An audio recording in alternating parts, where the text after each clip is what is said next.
Segundo round, ya tú sabes, sencillo, soy duro, pero seguro.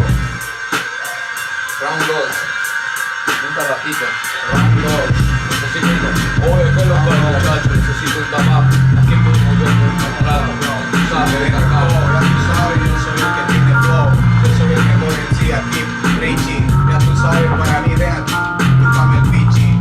Yo soy el más bacano. Ya tú sabes, yo no soy ningún peruano, soy boliviano. Ya tú sabes, el que te da por el ano, ni un hispano ni norteamericano. Yo traigo letra completa, ya tú sabes, yo no soy ningún mamón, ningún mamé. Ya tú sabes, tú eres para mí un pobre pequerrey, como dice el tío Juan. Ya tú sabes, no sé si te acuerdas cómo ese es el pan. Yo sé que estoy hablando, voy rimando, voy tirando. Yo, vas rimando, vas hablando, mira, vete callando, que lo tuyo no tiene llanto. Mira, lo tuyo es para llorar, no es para cantar, muchacho. Yo te voy a decir algo, vale que tú eres bacano, quítate esa capa que te ve muy feo. Aquí, si tú quieres algo, dime, pídeme de rodillas y te doy este trofeo. Yo, mira, te voy a decir tres cosas para mí.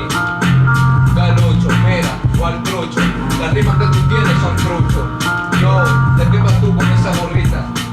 Mira, tú no tienes pinta, eres, no sé, ¿qué estoy diciendo? Me estoy trabando, lero, voy diciendo que no tengo. Yo estoy aquí, pero no me callo.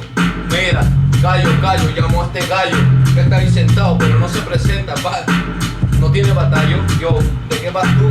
Vas diciendo que tienes lírica, vas pensando, no pienses tanto, que te voy hablando, te voy diciendo. Muchacho, yo soy el Richie, el que va comiendo como un popcorn.